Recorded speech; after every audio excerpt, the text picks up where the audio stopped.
What's up, everyone? Welcome to Unmasked, where things are discovered, uncovered, brought to the light, and made known. I'm your host, Lamar Bragg, coming live to you from PG County, Maryland. If you're interested in finding out about the untold stories behind being a college coach, this is the show for you. Being a former assistant men's college basketball coach for 16 years, there are so many untold stories behind the scenes in the life of a college basketball coach. Now let's unmask them. Today's guest is a former high school and grassroots coach, an outstanding current college assistant coach, a bright basketball mind, excellent talent evaluator, a tremendous teacher, a winner, current national championship coach, and a Richmond, Virginia native.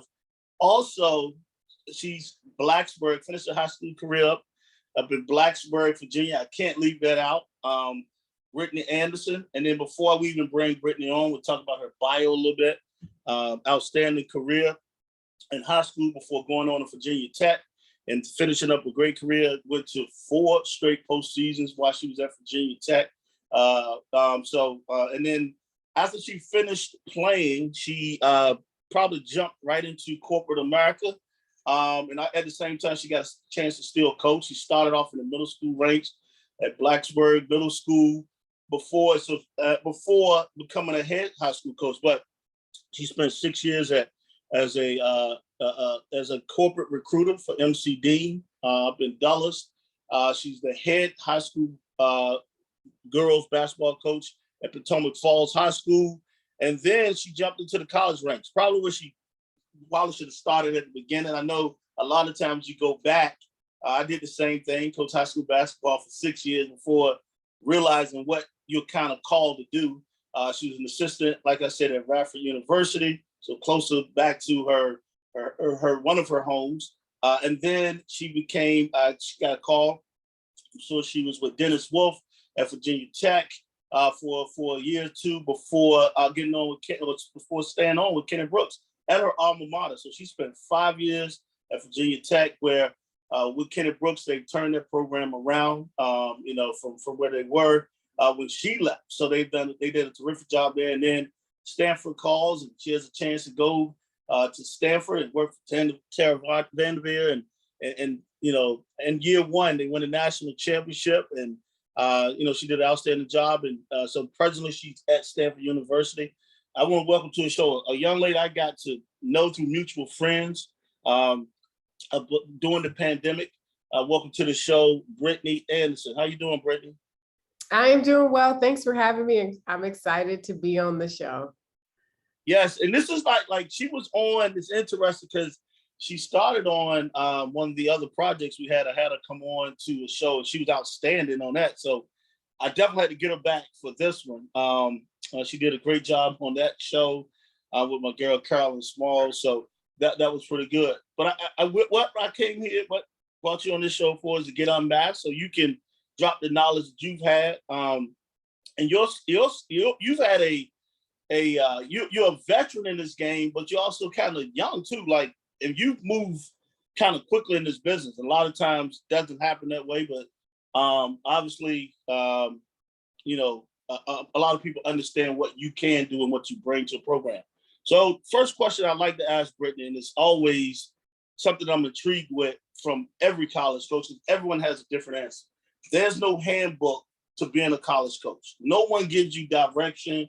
No one tells you how it is. You are a player, so you saw what you thought coaches did. So tell me about the first day, first week, first month after things are done with human resources and orientation, especially like when I said no one gives you direction, and you're at Radford University for the first time. And you can even talk about from Radford to Virginia Tech or Virginia Tech to Stanford. Talk about that. Well, thank you for saying I'm a veteran in this game, because that's one thing where I'm like, how long have I been doing this? But just to hit on the question that you just asked me, when I started at Radford, how I got to Radford was not it was not like the normal situation. It's very unique. So I was working at MC Dean for about 6 years, coached AAU, and One of my mentors in the SWA at Radford at the time, they were like, hey, we know the head coach is there. He just took over. We think you should apply for the job. So my thinking was, in trying to figure out kind of like my why in life, like what is going to be my purpose, I was like, well, I'll apply for the Dobo position at Radford, kind of see if I like it and go from there. And I quickly learned that the coach wanted me to apply as an assistant coach. He wanted to interview me as an assistant coach. He thought very highly of me, probably more highly of me than I did myself at the time, because I was just trying to figure it out. Like, do I really want to do this? And I never saw myself as a college coach. So coming into Radford, I get the job, I'm coming in, and you quickly realize why there was a coaching change.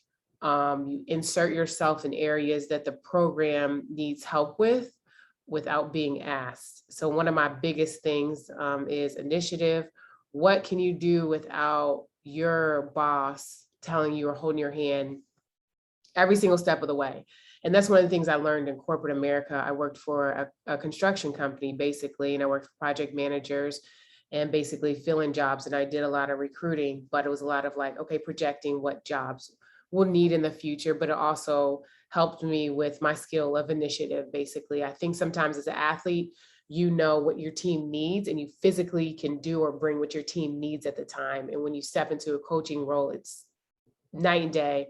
It's completely different. So your approach has to be different. Your approach to connecting with the young ladies on the team has to be different, just from the standpoint, as a player, you just kind of go out there, bust your tail, and they see, okay, you've bought in to what's going on. But you have to help the young ladies see quickly that you're invested in them individually outside of basketball. That has nothing to do with basketball. And even if they were to decide not to play tomorrow, you still care about them as a person. So coming into Radford, it was about those young ladies knowing that we cared for them, or I cared for them, just as a human being and not the basketball piece of it. And that's just something that I learned that first year, and I carried it with me until the point where I am now. But I just think you have to have a heart for young people. And that's regardless of, I hear all the time, well, these kids are different, our kids are changing. And yeah, they are changing, but they have way more resources than I ever had just to get to things, see things. They see more earlier. I remember some of the stuff I saw in college. Some of these kids are seeing when they're 14 years old. So they have options and they have different people telling them stuff, but they have to know that you are invested in them, regardless of if they're changing, regardless of where they are in their life, and then just kind of take it from there. And they're willing to listen to whatever you have to say about basketball after that. I think sometimes as coaches, I learned just playing, some coaches that I still talk to this day, and it's nothing against any of them. The ones who cared about me as a person, those are the ones I still talk to, ones I call for advice, the ones that check on me. Just being as genuine as possible. And I've realized some people have it and some people don't. It's not against the people who don't have it, but there are going to be people on the staff that do. That's an awesome answer. You threw out some gems right there. And I'm just listening to it as it's going, writing things down as well. Because like you said it, like we always say kids change. And I've realized this, Britt, like probably year 7 or 8 as I was in coaching, like you hit it on the head. Kids are more like, when I was at Brown University, I said, man, these kids are very analytical. They analyze everything, right? I did the same thing at American University. But you know what? Those kids are the same kids that were at Brown for me 13 years ago. Like, kids analyze every situation now. There's so much creativity.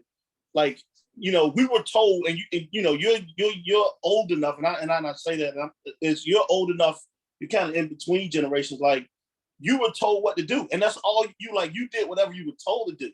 These kids now are like, well, why do I have to run through the wall? Why can't I go around it or climb over top of it?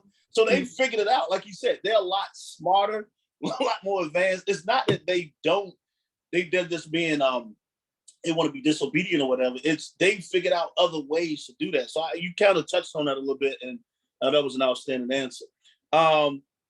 Recruiting. We all know that's the lifeline of college athletics. Like, you have to get good people, good players. First of all, we always talk about, we got to get good players. We got to get great players. Good people. Because, when you have a good player, good people on campus, and then on top of it being a good student, and you're in a different situation now than you've been before being at Stanford. But when you get that combination, you don't have to worry about chasing kids around, going to class, see who's going to class and things of that nature. And I've always thought women were especially more prioritized than the guys were on campus. But like I said, and it's not always that you have to be a student a lot of times. I don't think people understand that. Like, I just want you to be able to go to class, work as hard as you can. Everybody's not an A student. Everybody's not a B student. Go and work as hard as you can and, put the effort, making sure you're there on time and things of that nature. And I think that'll work out. So when I talk about that, talk about your best and worst recruiting stories you may have had over the years. We don't have to drop names, but things that you've thought about or just recruiting in general, you might just want to talk about. I think one of the biggest lessons I learned at Virginia Tech was we were in a situation where we needed better talent in the program. And Coach Brooks is very big on skill development. So there were times that we took somebody that maybe wasn't as skilled, and there were a lot of people who were like, well, why would y'all take her? Or why would y'all take that player? And they felt like the young lady wasn't good enough to play for us, but Coach Brooks worked with what they had to fit what we had. And we took a couple young ladies where it just didn't work out, but they were not good people. They were not about the team. They had other stuff going on. And one of the biggest lessons I learned is when I talk to a young lady, I'm like, okay, well, what are your goals? Like, what do you want to achieve? And it's kind of a red flag when they're like, oh, well, I'm still deciding. And for me, it's a red flag because basketball is a vehicle to get you somewhere in life. Like, where are you trying to go with basketball? Because someday the ball is going to stop bouncing. And I've noticed that the young ladies that have been recruited that were goal driven at Virginia Tech, that were like, this is what I'm trying to achieve. Those young ladies are successful. They will be successful. Some are still in school now, but they're able to kind of see the light at the end of the tunnel and have some sort of vision. And those ladies have been a part of a program that has taken off just because they saw the program was, but they want to make the program better. So I've been in situations where, you stop recruiting a kid and the parents upset and they don't understand why, they don't see why. And I'll be honest with you, there are sometimes 2 or 3 years later, you want to say that's why. But hopefully they see it, but sometimes they don't. But recruiting people who are respectful to coaches, if they're not respectful to their parents, they're not going to be respectful to coaches. Your parents are put food on the table, closing your back at that time. If you can't respect them, then in 4 years, how are you going to be able to respect the coaches? So those are some of the things that we look at. But there are horror stories. There are situations. I've been cussed out. People have come at me, said just mean things. For me, it's like, okay, it's gonna happen.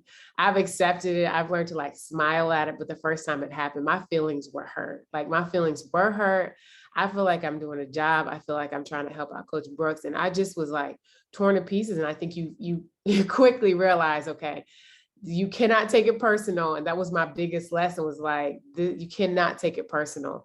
And it just helped me grow in that way. But it does happen. You have situations where it's like, what? But my parents taught me a lot. Just growing up, they both played basketball in college. So just hearing their stories, different things that they've told me has been huge for me, because that's kind of my measuring stick when it comes to different situations. So I can laugh at it now, but the first time it happened, I wanted to cry. My feelings were hurt.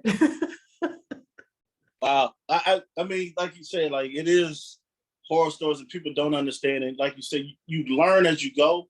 Skin got to be tough. And that's just how it is. And that comes with everything in this business. I'm sure that's going to come back up a little bit later as well. Sacrifice, keyword in college athletics. And you jumped into the business world first, but you were coaching high school. People they try to equate the two, high school coaching. High school coaching is, you can not be good and you probably can keep your job for a little bit, or you don't, it's not as much as winning the loss. So you're going home at night a lot of times. You're not out on the road, depending on where you are. But in this profession, sacrifice is huge.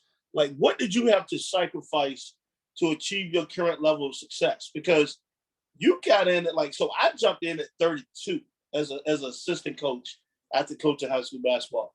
But like now, so I kind of probably did some things. You jumped in even a little younger. So what do you have to sacrifice to achieve your current level of success? I think I didn't realize everything that I had to sacrifice until I got into it, like you said. So when I first graduated, I was like, I don't want to be a college coach. They have no life. And that's how I viewed it. My coach is in and out of town.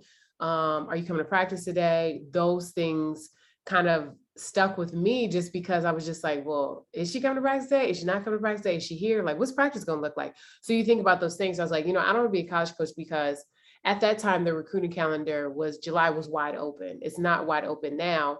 They had way more recruiting days when I played. So when I got into coaching, I think the biggest thing that stuck with me was I'm a basketball junkie. So I'll go to DC and watch Kenner League in the summer. I always went to NBA Summer League with my family. It was just kind of like what we did. And those things I couldn't do anymore. And those weren't things that I really thought of at the time. I'm like, okay, I'm going to do this.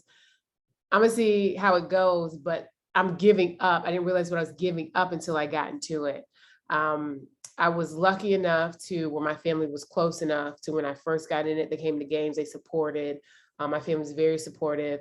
My niece and nephew, they don't care about wins and losses. And that's probably like the biggest blessing in it all because the losses stick with you. The wins, you like celebrating for a hot second, but you're moving on to the next one. So it was just time spent with my family. I wasn't able to go do this, go do that. Hey, we're going on vacation. Your vacations are kind of based around when there's a break in the summer, or maybe you're off this weekend. Maybe you can go sneak away and do something, come back to your family. So those were the sacrifices. Your friends ask you to do things, and you're like, I can't do that. And there have been so many concerts where I've been like, oh, I will go. Oh, we got a official visit that weekend. I can't go. So now my friends and family are like well aware, like they'll ask, when can you do blah, blah, blah? Like when's your downtime? But you are sacrificing. I have not, since I've gotten to coaching, I've spent a couple Thanksgivings with my family, but it's because they've come to where we are playing or where we are at that time. And then you get about 4 or 5 days for Christmas. But the reward is much bigger than, I will say, much bigger than the sacrifice. And I've had to look at that probably year 2 is when I started looking at that, just kind of like changing my view, because I think people don't realize how much time college coaches do put in, coaches in general, but I think college coaches do put in, and you are putting in time the most pivotal time of these kids' lives. 18 to 22 is a very pivotal point. I remember where I was mentally 18 to 22. I hope to never forget where I was just trying to figure it out, like, soon this is going to be over and I'm gonna have to go get a job. So you're trying to help them through that, and make sure you don't miss any steps. So you're kind of pouring into them, just to make an impact on their life, but to also help them figure out, okay, this is what I don't want to do, and this is what I do want to do. So you're giving up a lot of time with your friends and family. Yes, you are. I always say that, like, we might be one of the only professions that work 350 to 355 days a year. And like you talked about, I did vacation, I'm laughing because even when you go on vacation, Britney, especially like August is usually that time. And you gotta throw that in at August because even when you're on vacation, you're still on the phone. You gotta sneak to recruits. Like I know a lot of guys, who are married or they're with their significant other, whoever. It's like you like, I'm supposed to be going this place today. Like you gotta sneak and make that phone call just to be like setting up a visit for them to come to campus when you get back. So you're never off is what I say. That's what I say. Scout reports. Another big thing in college athletics. People do it different ways. People have actually changed as time is going on a little bit, but it's still a big part. And the one thing about it is you usually could tell who's the lead scout person during the game. They're up more, they're yelling, screaming. you talked to coach about the game plan, and you may have mentioned to coach, like, Lexus is really, she's struggling. She's 4 for her last 30 from 3. Game starts, she hit her first 2 shots. Coach turning to you like, you told me she couldn't shoot, coach. I never said that. I said she's struggling. So, but the scout report is like, you're watching 7, 8 games. You're putting the plan together along with coach. But then you can't give the kids too much because you don't want to give them overload. You have to give them enough. And we get caught up as coaches sometimes because we're competitive. We want to win. And a lot of times we're giving them, like I said, too much overload, thinking as much as you watch, they should know this. But they have classes going on, they got social life. There's a lot of stuff. So like I said, you have to give them just enough that they can process it and be successful for them. You got to think about them sometimes. Talk about your best and worst scout reports you may have had over the years, or scout report in general, your thoughts on it. My worst scout report that will always stick with me was Coach Brooks' first year at Virginia Tech. We were 15-0. We went to Miami. The game might have went in overtime, but there's a young lady I did not put on the scouting report because she hadn't played in the last 3 or 4 games, but I kind of knew who she was, and I think she hit 3 threes on us and was the difference in the game.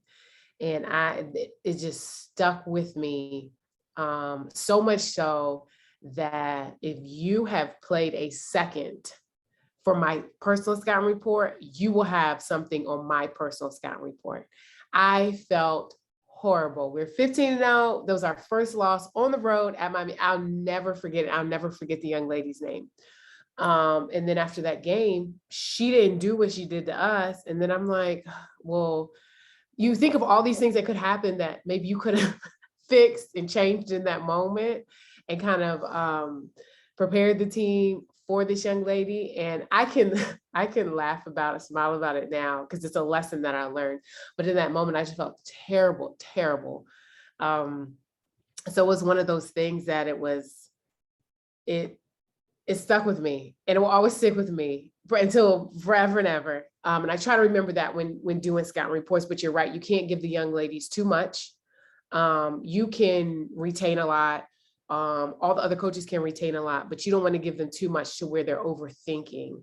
And I think it does help when you have, or are part of a team where those players are familiar with that team because they've watched a game or they've seen something. That's how you know how invested they are in the team. So that helps big times. And I've had young ladies on teams who watch the film, watch a game, ask, hey, what game should I watch? And then I've had some who haven't asked, but you can kind of like gauge how much they can retain based off of how into it. And I think every team is different every year as far as how much they do watch. And I think one of the things that we forget when we're scouting and we're on it, a lot of these kids played against each other at some point in time in life. They've played against them, they've seen each other. This is a personal game for them, especially if it's like, this is my best friend and they're trying to beat them and stuff like that. So I will always remember that. My best scouting report that was probably really nervous about, probably North Carolina, my last year at Virginia Tech. I just didn't know they were a team that could at any moment take off and start doing well. And I think going into that game, I might have slept 45 minutes because I was just nervous.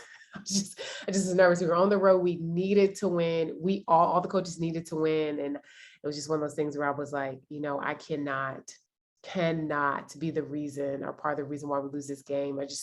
I took it personal. But one of the things I think I've noticed just being at Virginia Tech in the ACC, at Stanford in the Pac-12, there's different, I don't want to say different levels or styles of scouting, just from the aspect that some conferences, they run more sets, more offensive sets, and then some conferences are much more in transition. It's a lot of tendencies, and a lot of it depends on who you play against. And I think that was the biggest eye opener for me once we made our run, was you have 2 days in between games, and how much can they really retain from the last game, and you want them to be good at what you're running.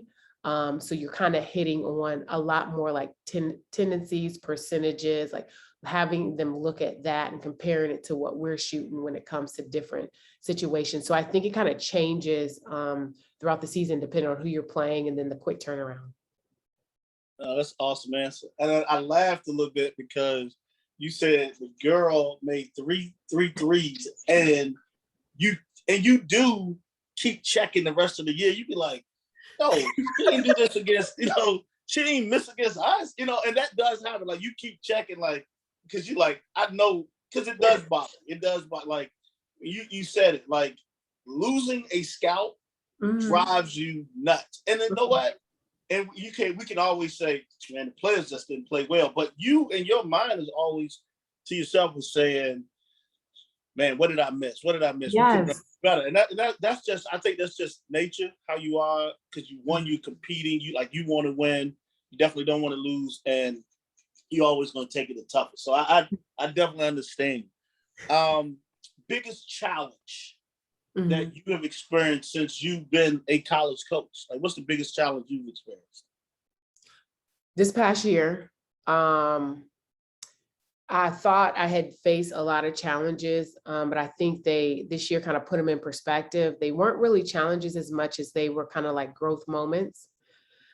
This year was hard just because I started talking to Tara once they canceled the NCAA tournament.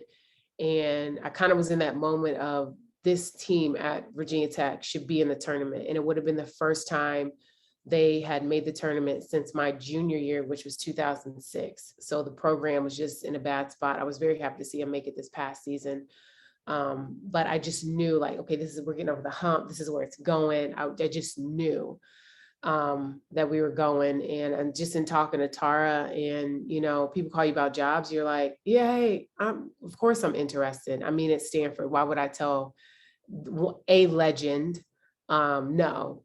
And I kind of talked to Coach Brooks, kind of weighed on my options, and then I decided to make the move to Stanford. I was happy I made the decision. What I did not realize at the time, that Britney, and I didn't think about this, Britney, we're in the middle of a pandemic. You're moving across the country to a state that shut down, was the first state to shut down. And stay at home in California means stay at home. Like, nothing is opened. Whereas on the East Coast, they were, you could go in the grocery store, leave the grocery store, like different things like that. But it was like the first time I saw like lines against Target, a lines against Trader Joe's. You got to pick up your coffee and go one person in at a time. And they had people who were monitoring this. But I moved across the country, drove it with my mom. And at that time, when you're doing something like that, it's just pure like, okay, let me get there. It's adrenaline. But then I got there, and we didn't start anything until the middle of September. So I got there in June, and I'm like, okay, well, what am I going to do? I can go do this. I can go do that. No, you can't do it unless it's outside. So it was a huge adjustment for me. I'm not an outdoorsy person. People kept talking about hiking and different things. And I'm like, I don't really do that. So I've learned to do that. But the season itself was just playing at home for a game and then having to go on the road and play, and being on the road for as long as we were. That's probably the most challenging thing. And I think the thing that made it challenging is because from day to day, week to week, you really didn't know. But Tara's leadership is what got us through that. And my whole thing with them was, if these young ladies want to play, that's what we're going to do. We're going to support them the best way possible. And you're just trying to like think of creative ways to just help them get through it, and tackle the mental aspect of it. But it was tough. It was tough. And I actually just like last week looked back and was like, I moved across the country during the pandemic, drove it. I think it's like 38 hours total. Did it with, my mom. Like we made stops along the way across the country, places, states I had never really stopped in or been to. But it just the mental aspect of it, I was pushed out of my comfort zone big time. because you're working for somebody that there's a different way of doing things. And you have to adapt quickly to, okay, this is how she wants things done. This is how we're going to do things. But you're also, for a while, I was pinching myself. Like, I work for Tara Vanderveer. Like, never in my wildest dream would I have ever imagined working for her. Like, I saw her from afar from TV and maybe saw her a couple times on the road, but just, she took a huge chance on me. And I was like, I'm very uncomfortable, but I'm not going to let her down. So it was challenging. That still was awesome, and I'm glad I'm just listening. I'm glad you made a decision, because it becomes so many times this is us as coaches. Like, you like, well, I don't want to leave this team. We're on the verge of. You don't want to leave play, like we're on the verge of being good, really good, and we stay. And then it's like, man, why didn't I make that decision? I'm glad you did, because we always think if we don't, the kids are gonna miss us if we leave. Yeah, they're gonna miss you for a few months. They'll stay in touch.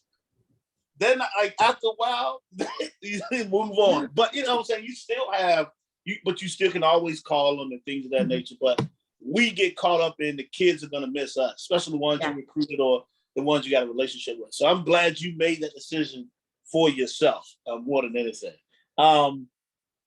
Do you ever find that there are things about you, because people do this, that people might misunderstand? Like, they might see you, like, I see you like great personality, like very out, like, it seems like to me, you're outgoing, you're well-spoken, but there's things that people like may misunderstand about you. That's a loaded question. And the reason why it's loaded, I think as a Black woman, I'm constantly misunderstood, misread, or judged, or I hear all the time people, it's funny, somebody said this to me last week, and I was like, I hear that a lot. I thought you were mean. Well, how? You've never had a conversation with me. And I'm very much so, I'm on social media, like here and there. I might be on for a couple of days and then disappear for a while. Like I am. But I think Black women are just misread, misunderstood just across the board. And I'm pretty outgoing. I always am trying to bring energy, positivity, because it's easy to be negative. It's easy to, tear situations down, or be in a hole trying to get yourself out of. But I try to be as positive as possible. But I mean, I hear I hear all the time, well, I thought you were mean. And it's like, okay, because I'm a Black woman, I'm about 6 feet tall. Should I just walk around with a smile on my face? But because since we've been wearing masks, it's gotten worse. Like, I'm smiling under my mask. You can't tell I'm smiling under my mask because I got this mask on. But I think it's just, just energy or the vibe that you bring. And maybe I don't bring that all the time, positive vibe, but I pretty much talk to anybody. So I feel as, just a Black woman, you just misread, misunderstood, and you just kind of like, it's just something that I've dealt with and kind of been like, oh, okay, well, now how do you feel? Now, I understand. I've gotten the mean part too, and I'm like, hey, I'm one of the nicest guys you would know. We're all educators in this business. Like, we talked about it. I was similar to you as well. Man, everybody asked me, you should coach, and I'm like, I'm not a coach. I'm not doing it. People see, it's amazing what everyone else sees, and you don't see it, or you just said, no, I want to go make money. That's what you're thinking. So you're an educator, because that's what it is. We're in the educating business. What do you try to educate or teach to your players besides basketball? My biggest lesson to them, because I think as you get older, you become more aware. And I think young people are not very aware in general, and they become less aware because they really don't have to be, because of, social media and different things that they text a lot and different things like that. But I always tell our young ladies, somebody's meeting you for the first time, whether it's directly or indirectly. Somebody's watching you play for the first time. What are they going to say about you as a teammate? Somebody is going to be in the line behind you at the coffee shop. What do you want them to say about you when you leave? And it's not to say you have to go all out or introduce yourself to everybody, but be a good person. Genuinely care about other people, and that will take care of pretty much everything else. I think sometimes, especially you become like these young people become a little more like self-centered, like, what about me? What can I get? What can I? And it's more about themselves. And there's nothing wrong with that, but helping them see in what situations you can express that and be about that, and what situations you have to be about the whole team or the whole group. But I try to just express to them that, somebody's meeting you for the first time. This is the first time somebody's having an interaction with you. What are they going to say about you when you leave? Because ultimately, at the end of the day, you have to leave here. You have to eventually get a job, and somebody has to vouch for you. And I share with them my situation at Virginia Tech. Dennis Wolf, the backstory is Dennis Wolf played against my dad in college. So he knew of me. He knows my dad, him and his brother. I'm sorry, him and Seth Greenberg and Seth Greenberg's brother know my dad. They played against each other.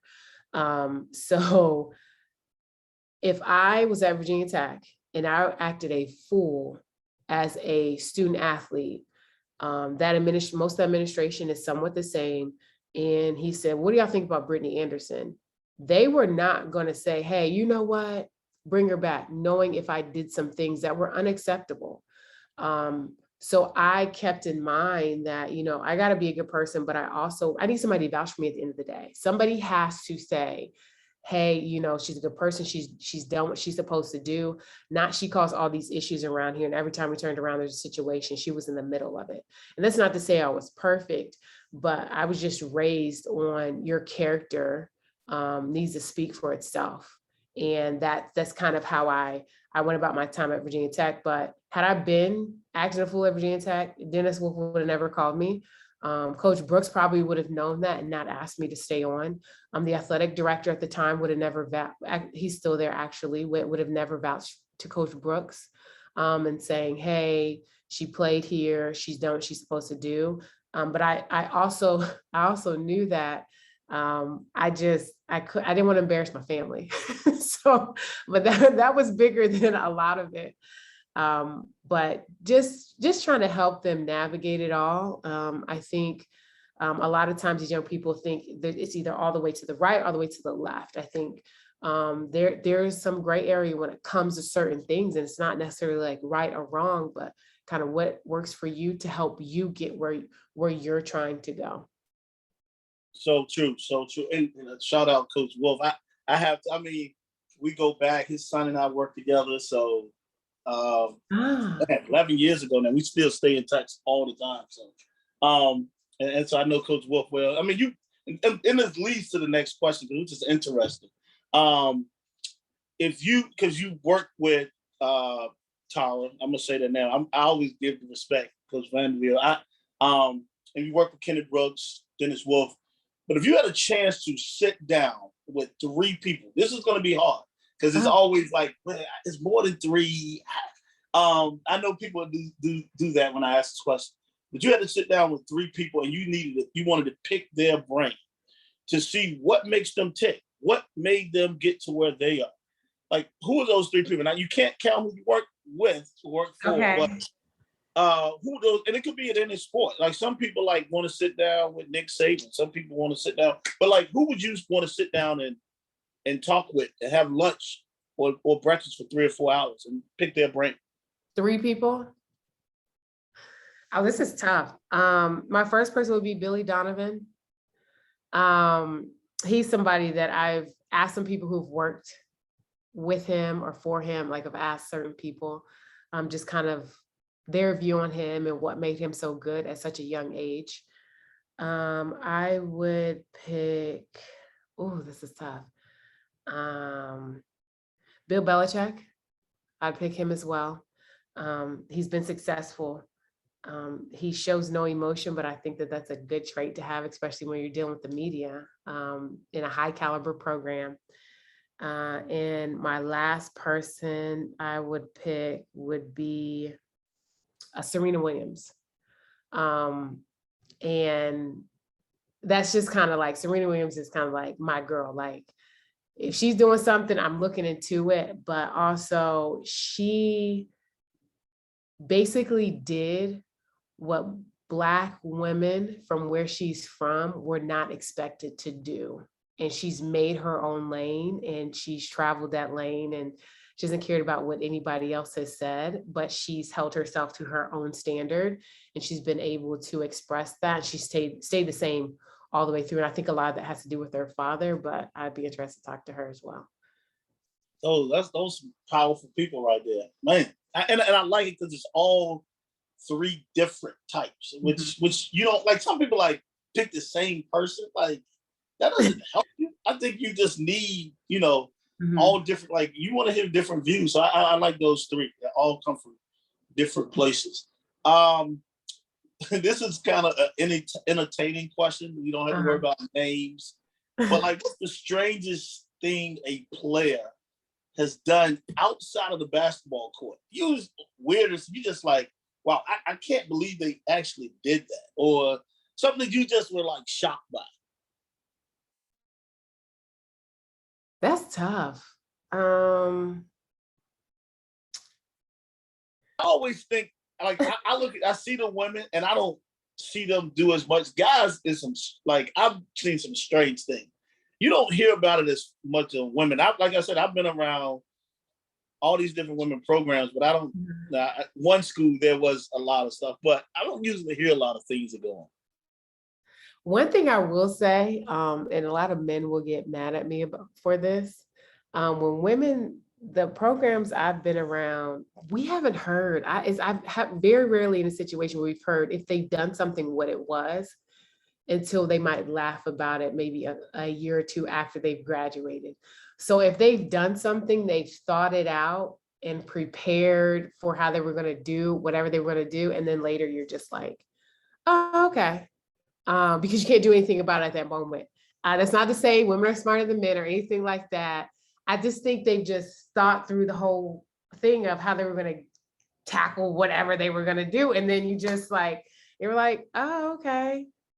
So I haven't, and I don't know, but I will say this. These young ladies do things and you hear about it later. And I can't get mad because some of the stuff, like I've had teammates who've done it, or I've done some stuff where we like, maybe went to go do something we weren't supposed to do and then came back. And then you're like, look, we risked it all. We're not doing it again. Like that was our one risk. But so nothing they do, I'm just like, oh, okay. But they think that they're telling you for the first time that they did something. But then you're like, I mean, all right, kind of suspected something. I expected it to come out, but it didn't. So it's just like one of those things, like nothing. But that's not to say women are smarter than men. I'm gonna say that again. I'm gonna say most. So I can say that. I'm gonna say that. They just know how to hide things better. That's what I'm gonna say. Now you've won a national championship, so that was a huge accomplishment, and this may be it. I mean, this is you get in for it, but what's the biggest accomplishment you think you've experienced since you've been a college coach?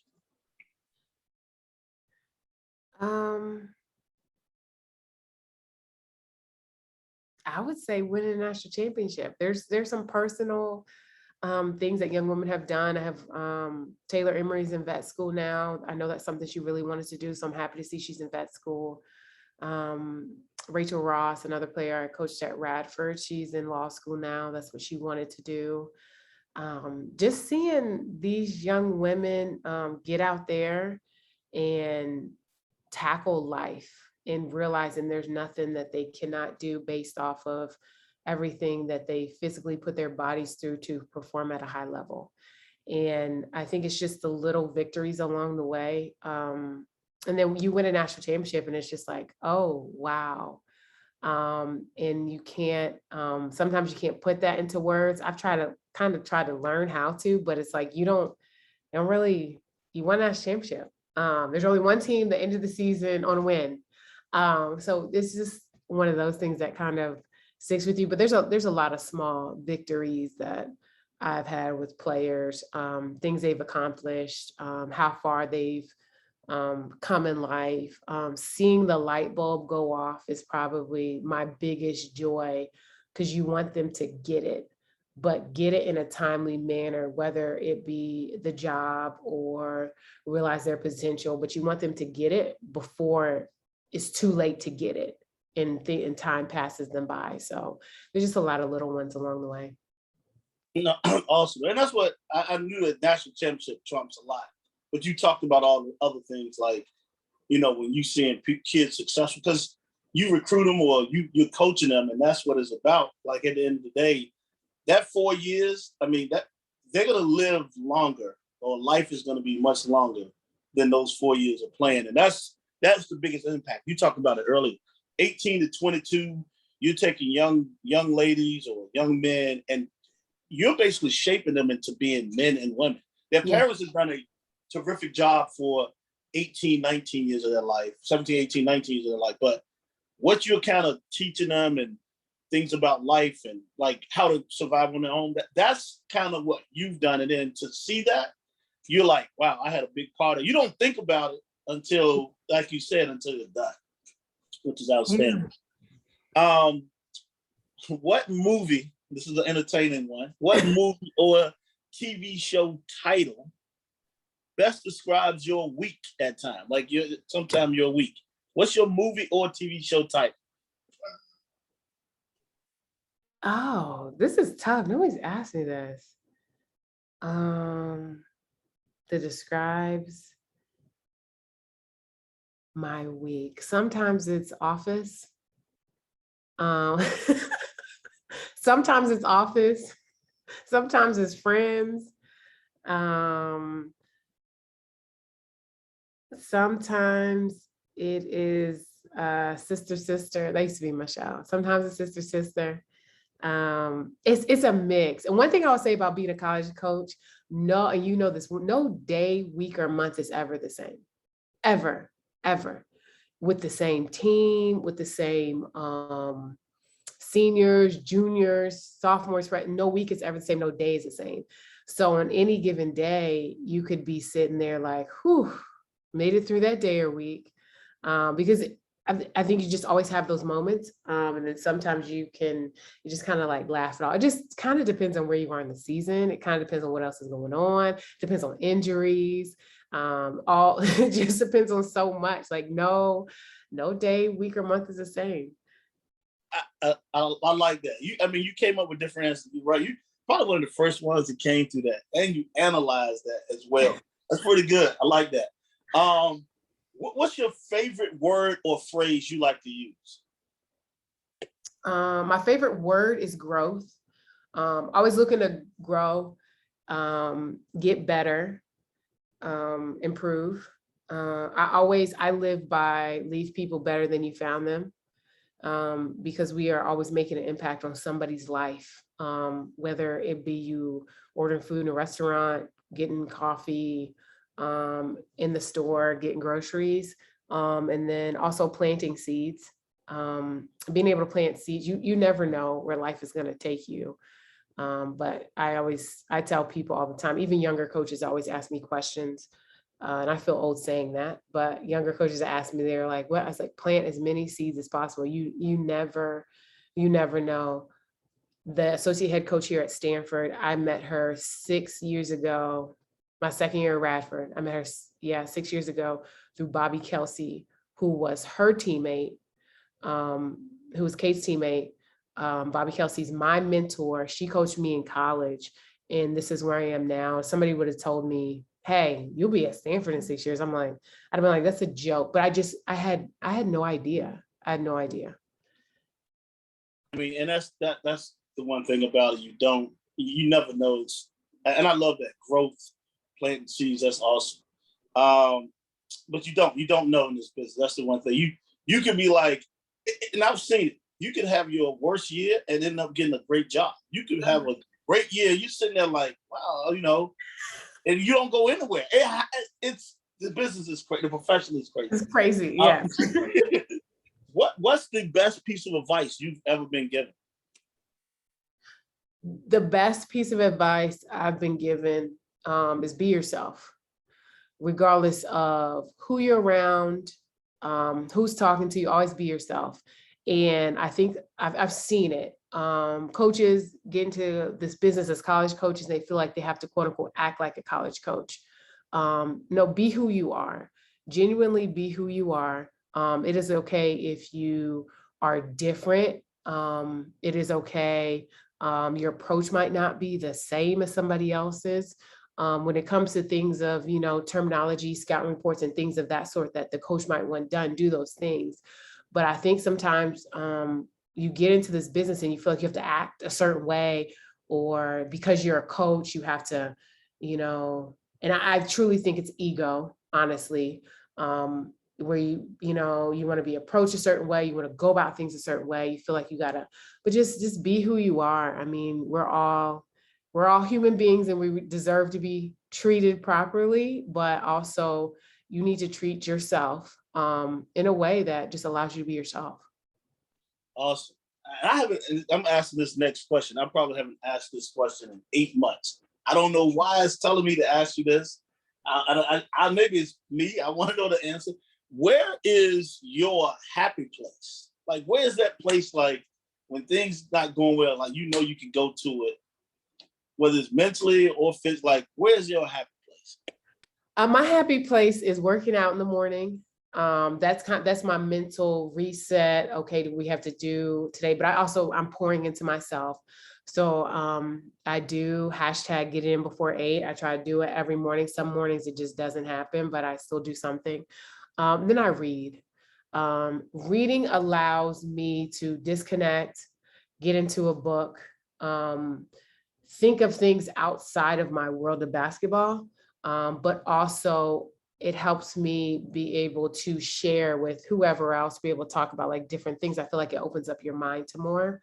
And then traveling. Before the pandemic, I had, gone places like Barbados and just different things like that. And I do, a lot of people say, I vacation by myself. If I go, I'll go somewhere by myself, I'll hang out, just chill, like kind of like disconnect and just be by myself. A lot of people think it's like, oh, that's weird. But I'm like, all I got to worry about is myself. So I do things like that, but I do like traveling. But it's working out, reading, and traveling. Awesome. I know. I mean, and everyone has it. Like, one of my friends, and I started using it myself. I would call him during the day. He's a college coach. Like, man, where are you? He'd be like, I'm in third. I automatically knew what that meant. He was at the movie theater by himself, like with no one else in it. You know what I'm saying? Like his family, he had his family, but like he could get away from the office when he needed to. And I was like, wow, that's actually a pretty good idea. And you don't realize like you do need that at times, like just that happy place. So I truly understand. You are a selfless person. I mean, I've just, in the last 6 months, I would say, listening, even out in Vegas, listening to you when you was at NBA Summer League. And she's not joking. She does go to NBA Summer League. And it's not like she's there like I'm supporting someone. Like she's there. She's watching games. So if you had to choose 3 adjectives to describe yourself, because a lot of people, it becomes hard. They'd be like, man, I don't talk about myself. You don't. You're not a self-promoter. Which would you choose though? What 3 adjectives do you just to describe yourself? Which ones would you choose? I'd say selfless. I would say caring. And then I would say giving. I would say those 3 things. 3 greatness too. I mean, but that describes you. That exactly is who you is from what I've seen. So I think those are perfect. What person and or event has had the most influence on your life? Oh, the most influence on my life. I'll give you one event.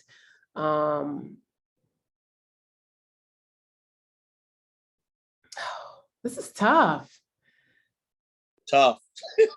No, because a lot of times, like people package their parents. They like it is. It's tough. Like you can, as a coach somewhere, it happens. Like because it's not like, and the reason I'll tell you why a lot of times why I ask this question, because a lot of people don't think about those though. They don't.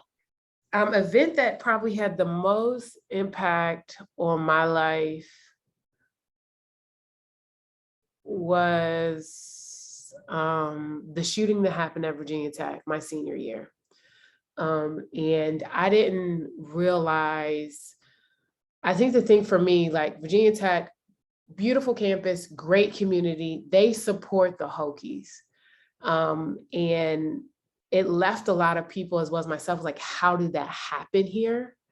That's kind of the situation or event that kind of just made me be grateful for every day of life. Also to love your people as much as possible, you never know. But also that we really are not in control. Like, we try to control so much, we're really not in control. So that was probably the event that it just scarred me. I was scared. I was just kind of like all over the place mentally from it. The people who've impacted my life the most, I would say my grandmothers, just because they did the best they could raising my parents and my aunts and uncles. And they were very, very caring in their own way. But as I've done more reading, as things have happened in the United States, from the George Floyd killing to different things that have happened, it helped me understand them better, although they're gone now.